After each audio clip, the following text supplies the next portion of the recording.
हरियाणा की हर अपडेट के लिए बेल आइकन दबाएं और सब्सक्राइब करें STV हरियाणा न्यूज। नमस्कार, हरियाणा न्यूज देख रहे हैं आप और मैं हूं आपके साथ सोनिया सतानी। रुकले सुपरफास्ट 100 बुलेट की ओर। सोमवार को कोरोना मरीजों की संख्या 2 करोड़ के पार हो गई। भारत ऐसा दूसरा देश है जहां 2 करोड़ से ज्यादा लोग संक्रमण का शिकार हुए हैं। संक्रमण की रफ्तार इतनी तेज है कि महज 137 दिन में मामले पहुंचे। प्रदेश में कोरोना रफ्तार लगातार जारी है। में 12,185 की पुष्टि हुई तो दिन में कोरोना से 40 लोगों ने दम तोड़ा।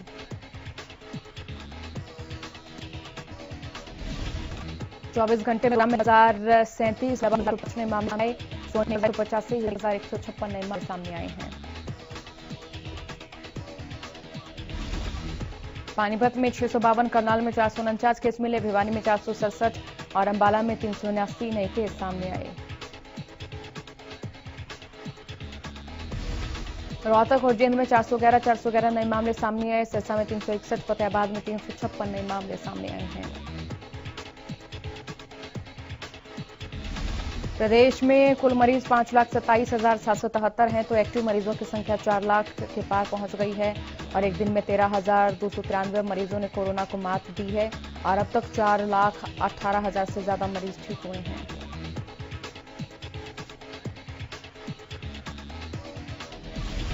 5 राज्यों में विधानसभा चुनाव के परिणाम आ चुके हैं। जारी के हिसाब से देश के सबसे बड़े राज्य उत्तर प्रदेश में पंचायत चुनाव खत्म हो चुके हैं। इसके बाद सरकारी तेल कंपनियों ने पेट्रोल और डीजल के दामों में बढ़ोतरी की है। पेट्रोल डीजल के दाम में बढ़ोतरी 2 महीने से भी ज्यादा समय बीतने के बाद हुई है। इससे पहले बीते 27 फरवरी को पेट्रोल 24 पैसे तो डीजल 17 पैसे प्रति लीटर महंगा हुआ था।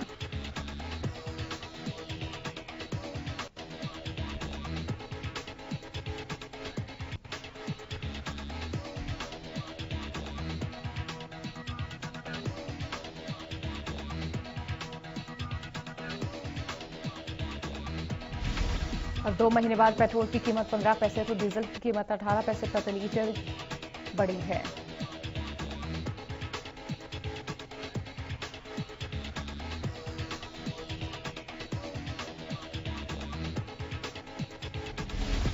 मंगलवार को दिल्ली के बाजार में पेट्रोल उछलकर 90 रुपये 55 पैसे प्रति लीटर जबकि डीजल 80 रुपये 91 पैसे प्रति लीटर पर चला गया। प्रदेश के गृह और स्वास्थ्य मंत्री अनिल विज ने लोगों से लॉकडाउन के दौरान घर पर रहते हुए सुरक्षित रहने की अपील की है।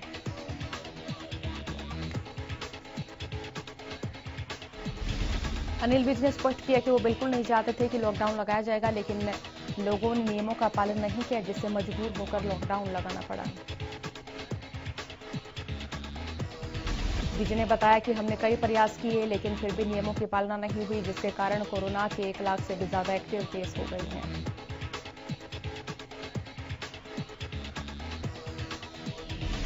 साथ ही रोजगार नए मरीज भी सामने आ रहे हैं और उन्होंने कहा कि कोरोना को मात देने के लिए इसकी चेन को तोड़ना बहुत जरूरी है।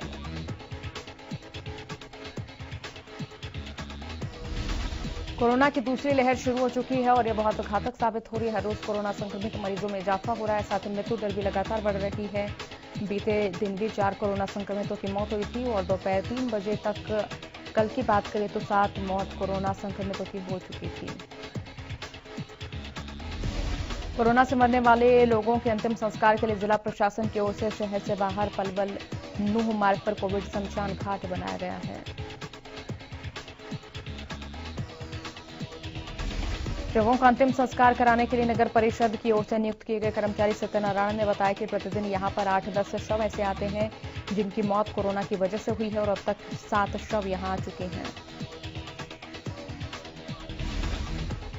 हिसार में सोमवार को कोविड संक्रमण के मामलों में एक बार फिर से बढ़ोतरी हुई। एक दिन में संक्रमण के रिकॉर्ड 1,156 मामले दर्ज किए गए। राहत की बात यह रही कि संक्रमण से मुक्त होने वालों की संख्या इससे कहीं ज्यादा रही। उपायुक्त डॉक्टर प्रियंका सोनी ने जानकारी देते हुए बताया कि जिले में 1,497 संक्रमितों को स्वस्थ होने पर डिस्चार्ज किया गया। सोमवार को जारी मीडिया बुलेटिन के अनुसार जिले में 4,55,316 लोगों की टेस्टिंग में अभी तक संक्रमण के 32,687 मामले सामने आ चुके हैं। कोरोना वायरस की रोकथाम के लिए लगाए गए लॉकडाउन को लेकर लोग पूरी तरह से गंभीर नजर आ रहे हैं। लोग अपने घरों के बाहर घूम रहे हैं। सब्जी मंडी क्षेत्र में तो भीड़ जुटने के साथ ही लोग मास्क तक लगाने से परहेज कर रहे हैं।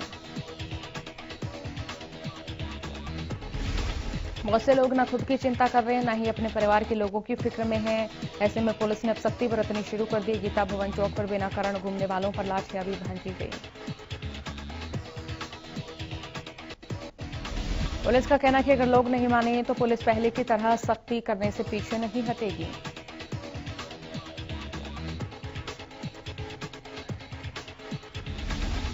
प्रदेश में संपूर्ण लॉकडाउन के चलते हरियाणा रोडवेज बस डिपो से 81 रूटों में लोकल और दूसरे जिलों में एक भी रूट पर बस परिचालन नहीं हो सका।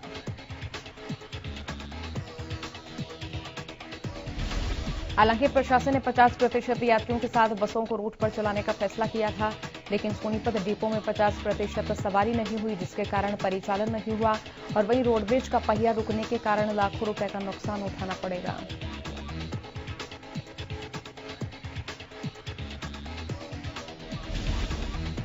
सिरसा में बेगू रोड स्थित शहर के अलग अलग हिस्सों में पुलिस द्वारा लगाए गए नाकों का सोमवार दोपहर शहर थाना प्रभारी विक्रम सिंह ने निरीक्षण किया।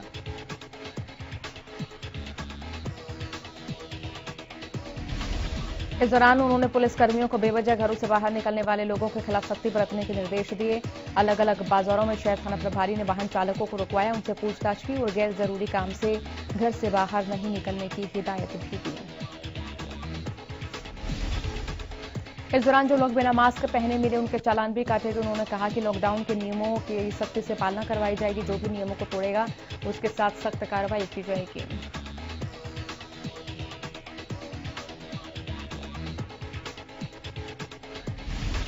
हरियाणा में 7 दिन का लॉकडाउन लागू हो गया। उकलाना में लॉकडाउन का सख्ती से पालन भी किया जा रहा है।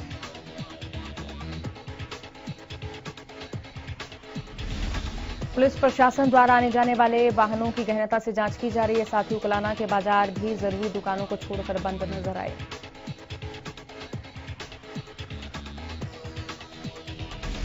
इलाके में पीसीआर की गाड़ी सड़कों पर गश्त करती नजर आई और वहीं इसके साथ बिना वजह के घरों से बाहर घूमने वाले लोगों का पुलिसकर्मियों द्वारा चालान भी किया गया। हरियाणा में लगे लॉकडाउन का आम जनता से पालन कराने को लेकर जिन शहर पुलिस सड़कों पर नजर आ रही है, जिसको लेकर लोग भी एहतियात बरतते हुए नजर आ रहे हैं। तो शाम में संपूर्ण लॉकडाउन के बावजूद बाजार खुले मिले, जिसके बाद तहसीलदार के नेतृत्व में पुलिस ने पहुंचकर बाजारों को बंद करवाया। नायब तहसीलदार रवि तंवर ने बताया कि लॉकडाउन के दौरान उपायुक्त के दिशा निर्देश पर ही दुकान खोलने की गाइडलाइन जारी की जाएगी और इस महामारी के चलते लोगों को सजग और सावधान रहने की आवश्यकता है। नायब तहसीलदार रवि तंवर ने बताया कि संपूर्ण लॉकडाउन के दौरान पूर्ण बाजार बंद रहेंगे और जरूरी दुकानें उपायुक्त के दिशा निर्देश और अनुमति से ही खोली जाएंगी। प्रदेश के साथ ही सोनीपत में पूर्ण लॉकडाउन लगा हुआ। सोनीपत में बाजार बंद हैं, दुकानें बंद हैं। इस बीच दुकानदारों ने मांग की है कि बंद के दौरान उनका बिजली का बिल, बैंक की किस्त, दुकान का किराया, मकान का किराया माफ किया जाए। उनका कहना है कि प्रशासन को सरकार के साथ एक टेबल पर बैठकर इन बातों पर विचार करना चाहिए।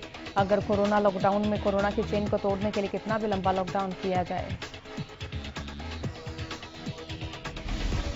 हमारी मांगों के बारे में विचार किया जाए। जो आवारा किस्म के लोग सड़कों पर घूम रहे हैं उनके खिलाफ सख्त कार्रवाई की जाए। प्रदेश भर में 7 दिन के पूर्ण लॉकडाउन के बाद असर दिखना शुरू हो गया। प्रवासी मजदूर अपने घरों की ओर पलायन करना शुरू कर गए हैं। सोनीपत के रेलवे स्टेशन पर काफी संख्या में मजदूर ट्रेन का इंतजार करते नजर आए। मजदूरों को पिछले साल की तरह पैदल जाने का डर सता रहा है, इसीलिए मजदूरों ने पलायन शुरू कर दिया है। भिवानी, राई, कुंडली समेत अलग अलग क्षेत्रों से मजदूर अपने परिवारों के संग अपना सामान लेकर गांवों की ओर जाना शुरू हो चुके हैं। प्रदेश में कोरोना के बढ़ते संक्रमण को देखते 7 दिन का लॉकडाउन लगाया गया। वहीं यमुनानगर में लॉकडाउन का असर देखने को मिला। यमुनानगर के डीसी मुकुल कुमार ने इस दौरान लॉकडाउन में क्या गाइडलाइंस है उनकी जानकारी देते हुए बताया कि खाद्य सामग्री से जुड़ी दुकानें, फल, सब्जी, डेयरी, केमिस्ट, किरियाना की दुकानें खुली रहेंगी और ढाबे, रेस्टोरेंट केवल होम डिलीवरी ही दे पाएंगे। रेवाड़ी में लॉकडाउन का असर बिल्कुल देखने को नहीं मिला। लोगों की आवाजाही नजर आई और यहां तक की सड़कों पर वाहन दौड़ते नजर आए। कोरोना मरीजों में लगातार हो रही वृद्धि से पूरे देश में हाहाकार है। 18 साल से 44 साल के बीच की उम्र के लोगों को वैक्सीन का टीका लगाया जा रहा है। स्वास्थ्य केंद्र जाखल में भी लोगों ने उत्साह के साथ वैक्सीन लगवाई। नोडल अधिकारी राजेश क्रांति ने बताया कि जाखल के सामुदायिक स्वास्थ्य केंद्र में वैक्सीनेशन की पूरी व्यवस्था है। जाखल मंडी और जाखल गांव में सेंटर बनाया गया है।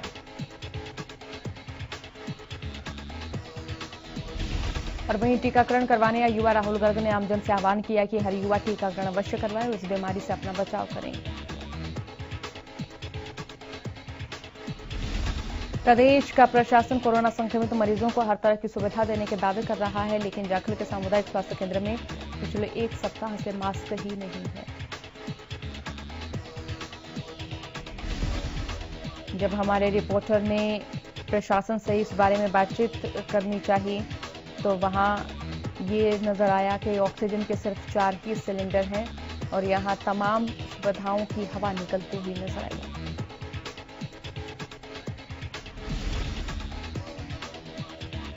लेकिन इनमें 10 सिलेंडर टोहाना, 4 सिलेंडर रतिया अस्पताल के हैं। उन्होंने बताया कि कोरोना मरीजों के लिए 3 डॉक्टरों की ड्यूटी लगा रखी है। फिलहाल उन्होंने तमाम प्रबंध किए हुए हैं।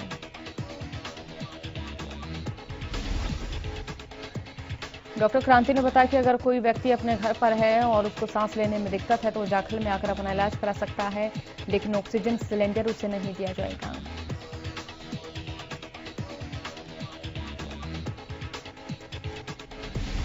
उन्होंने बताया कि उनके पास सैनिटाइजर है, लेकिन पिछले एक सप्ताह से मास्क नहीं है, जिसकी मांग उच्च अधिकारियों को भेजी जा चुकी है।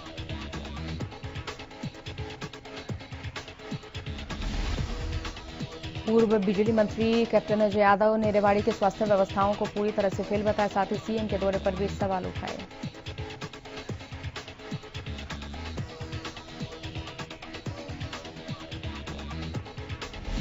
अजय यादव का कहना है कि शहर के अधिकांश अस्पताल बाहरी लोगों का इलाज कर रहे हैं। साथ ही उन्होंने सवाल किया कि पीएम केयर्स फंड से रेवाड़ी जिले को कितनी राशि मिली है और जो राशि मिली है उससे कितने वेंटिलेटर्स खरीदे गए हैं। महम के सामान्य अस्पताल में काम करने वाले कर्मचारियों ने हड़ताल शुरू कर दी है। कर्मचारियों का आरोप है कि उन्हें 3 महीने से वेतन नहीं मिला है।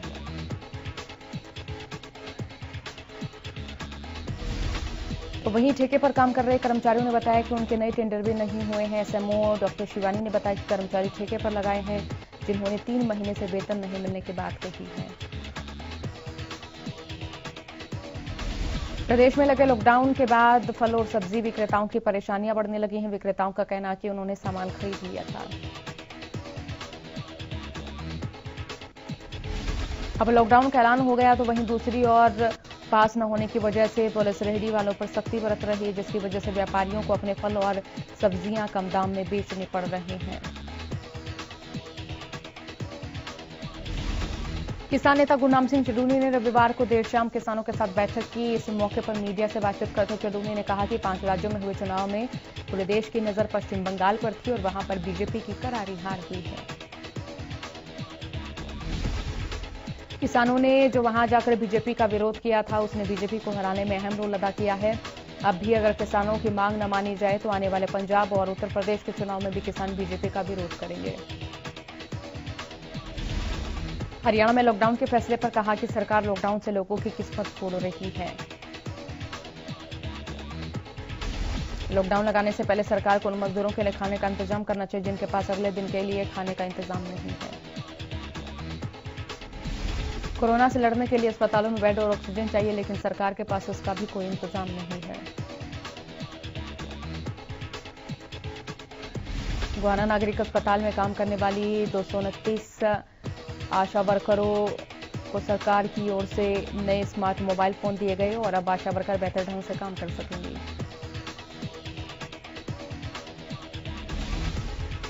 इसका फायदा उन लोगों को भी होगा जिन्होंने विभाग की योजनाएं ऑनलाइन की हुई है।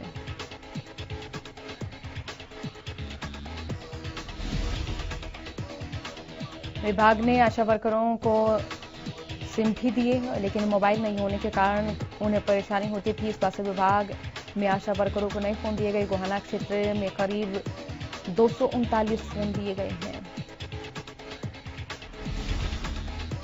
गोहाना नागरिक अस्पताल के एसएमओ डॉक्टर करणवीर ने बताया कि जमीनी स्तर पर योजनाओं को लागू कराने में आशा वर्कर अहम भूमिका निभाती हैं।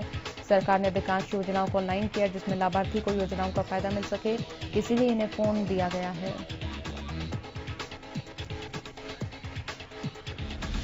पश्चिम बंगाल में बीजेपी पर टीएमसी की जीत के बाद किसानों ने खासा जोश और उत्साह देखने को मिला।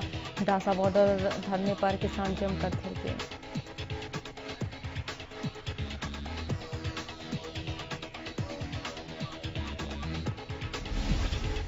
किसानों ने इसे पूरे देश के किसानों की बड़ी जीत करार देते हुए कहा कि बंगाल की जनता ने साफ कर दिया कि देश में तानाशाही रवैया अब नहीं चलेगा।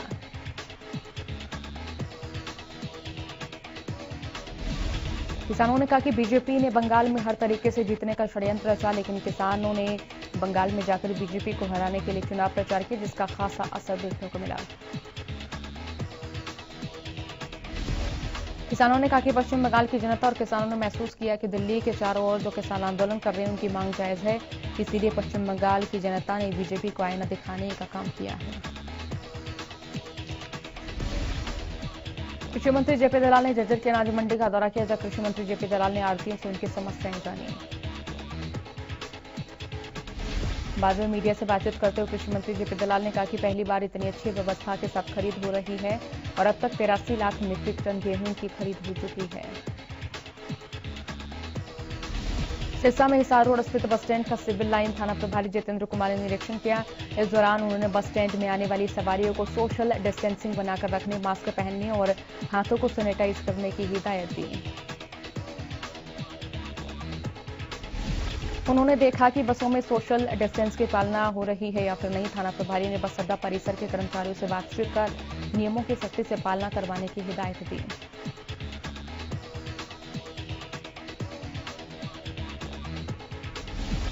कोरोना के बढ़ते मामलों के मद्देनजर पूरे प्रदेश में सरकार ने 1 सप्ताह के लिए लॉकडाउन का ऐलान किया है। लॉकडाउन के चलते अनाज मंडियों में गेहूं खरीद प्रक्रिया भी रोक दी गई है, जिसके चलते किसानों को भारी परेशानी का सामना करना पड़ रहा है। अनाज मंडी में मौजूद किसानों से जब हमने बात की तो किसानों ने कहा कि अभी तक उनकी पिछली गेहूं की पेमेंट ही उनके खातों में नहीं आई है, जिसके चलते उन्हें भारी परेशानी का सामना करना पड़ रहा है।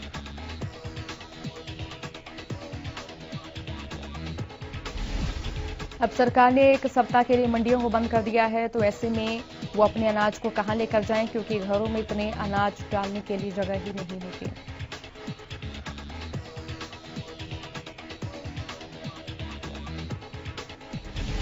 कुरुक्षेत्र के शाहबाद अनाज मंडी में कोरोना गाइडलाइंस की जमकर धज्जियां उड़ी। अनाज मंडी में लोगों की भारी भीड़ देखी गई। मंडी में ना सोशल डिस्टेंसिंग का पालन किया जा रहा, ना ही लोगों के चेहरे पर मास्क लगाए थे। मंडी प्रधान काला आहूजा ने बताया कि लॉकडाउन का ये पहला दिन था, जिसकी वजह से भीड़ ज्यादा थी, लेकिन अब सभी को सख्त निर्देश दिए गए हैं कि मंडी में कोविड नियमों का पूरी तरह से पालन किया जाए। अगर कोई नियमों को तोड़ता है तो उस पर पुलिस कड़ी कार्रवाई करेगी। कृषि मंत्री जेपी दलाल चौधरी बंसीलाल नागरिक अस्पताल के दौरे पर भी पहुंचे और नागरिक अस्पताल की व्यवस्थाओं का जायजा लिया। उन्होंने संबंधित अधिकारी को आवश्यक निर्देश दिए और वैक्सीन की दूसरी डोज भी लगवाई है। इस मौके पर कृषि मंत्री ने सिविल सर्जन डॉक्टर सपना गहलावत और अस्पताल प्रशासन को निर्देश दिए कि चिकित्सक और अधिकारी आपसी तालमेल बनाकर संसाधनों का कुशलता से इस्तेमाल करें, जिससे एक भी व्यक्ति की जान न जाए। जेपी दलाल ने कहा कि वैक्सीनेशन कोविड नियंत्रण के लिए रामबाण है, इसीलिए भिवानी और दादरी जिले में रोज वैक्सीनेशन की क्षमता और केंद्रीय भी बढ़ाएं, ताकि वर्तमान वैक्सीनेशन पर भीड़ न लगे। उन्होंने कहा कि वैक्सीन को लेकर लोगों को किसी भी तरह की भ्रांतियों में नहीं रहना चाहिए, लेकिन ज्यादा से ज्यादा लोगों को वैक्सीन की डोज लेनी चाहिए। मंत्री ने बताया कि जिला भिवानी में अभी तक 1,20,000 से ज्यादा लोगों को वैक्सीन लगाई जा चुकी है। फरीदाबाद के सेक्टर 3 में जच्चा बच्चा स्वास्थ्य केंद्र में 18 साल से ऊपर के युवाओं को कोरोना वैक्सीन लगाने के अभियान की शुरुआत की गई।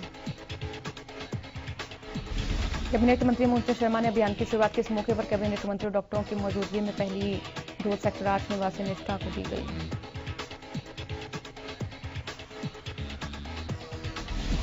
इस दौरान डॉक्टर शशि गांधी डॉक्टर महेंद्र के अलावा नर्स गरिमा मौजूद रही। कैंप के शुभारंभ पर कैबिनेट मंत्री मूलचंद शर्मा ने कहा कि 18 साल से ऊपर के सभी लोग बढ़ चढ़कर वैक्सीन लगवाएं, वे सुरक्षित रह सकें और देश और प्रदेश इससे सुरक्षित बन सके। मूलचंद शर्मा ने कहा कि देश प्रदेश की सरकारें लगातार कोशिश कर रही हैं, बीमार व्यक्तियों की आवश्यकता के हिसाब से ऑक्सीजन और दवाओं की आपूर्ति बढ़ाई जा रही है। युवाओं में खेल मंत्री संदीप सिंह ने सरकारी हॉस्पिटल में स्वास्थ्य विभाग द्वारा चलाए जा रहे कोविड टीकाकरण केंद्र का निरीक्षण किया और लोगों का हालचाल पूछा। खेल मंत्री संदीप सिंह ने मीडिया से बातचीत करते हुए कहा कि सरकार ने 18 साल से ऊपर की आयु के लोगों का टीकाकरण करना शुरू कर दिया है। उन्होंने डॉक्टरों से कोविड वैक्सीनेशन केंद्र की व्यवस्थाओं की जानकारी ली। इसके अलावा राज्य मंत्री ने ऑक्सीजन प्लांट का भी निरीक्षण किया। महम पुलिस थाना प्रभारी कुलदीप सिंह के नेतृत्व में महम बाजार में फ्लैग मार्च निकाला गया और जिन दुकानदारों ने समय के अनुसार दुकानें बंद नहीं की, उनको समझाकर दुकानें बंद कराई और कुछ पुलिस और दुकानदारों में भी झड़प देखने को मिली। फ्लैग मार्च के दौरान थाना प्रभारी कुलदीप सिंह ने बताया कि लोगों को समझाकर सोशल डिस्टेंस और मास्क लगाने को लेकर नियमों के बारे में बताकर पालन करवाया जा रहा है। वहीं रादौर के सरकारी अस्पताल में 18 से 44 साल की उम्र के लोगों के टीकाकरण की शुरुआत हुई, जिसको लेकर सरकारी अस्पताल के समूह डॉक्टर विजय परमार ने बताया कि रादौर में वैक्सीनेशन के लिए 6 सेंटर बनाए गए हैं। उन्होंने कहा कि वैक्सीन के प्रति बेहतर रुझान के चलते इस वक्त सभी सेंटर की क्षमता पूरी तरह से फेल हो चुकी है और लोग 4 तारीख के लिए पंजीकरण कर रहे हैं। प्रदेश में 18 से 45 वर्ष तक के लोगों को वैक्सीन की डोज दी जा रही है। कैथल में भी युवाओं ने ऑनलाइन पंजीकरण करवाकर सरकारी अस्पताल में पहुंचकर टीकाकरण करवाया। कुछ युवाओं ने अपने अनुभव साझा करते हुए कहा कि उन्होंने मोबाइल में ऐप के जरिए अपना रजिस्ट्रेशन कराया और उसकी डिजिटल रसीद लेकर सरकारी अस्पताल पहुंचे। हरियाणा के सोनीपत में रविवार यानी 2 मई से 18 साल से ज्यादा उम्र के लोगों का वैक्सीनेशन शुरू हो गया। 18 साल से ऊपर जिन लोगों ने टीकाकरण के लिए रजिस्ट्रेशन कराया था, उनको टीका लगाया गया। कैथल के डोगरा गेट पर एक ट्रक चालक ने एक महिला को ट्रक के नीचे कुचल दिया। जानकारी के अनुसार ट्रक चालक प्रताप गेट से डोगरा गेट की ओर जा रहा था कि मोड़ पर एक महिला ट्रक के नीचे आ गई।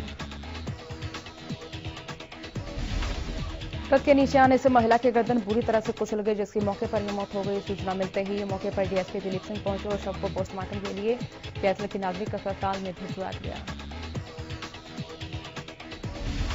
डीएसपी दिलीप सिंह ने बताया कि दुर्घटना के बाद ट्रक चालक मौके से फरार हो गया। महिला के शव की शिनाख्त की जा रही है। पुलिस ने ट्रक चालक के खिलाफ केस दर्ज कर लिया और उसकी तलाश जारी है।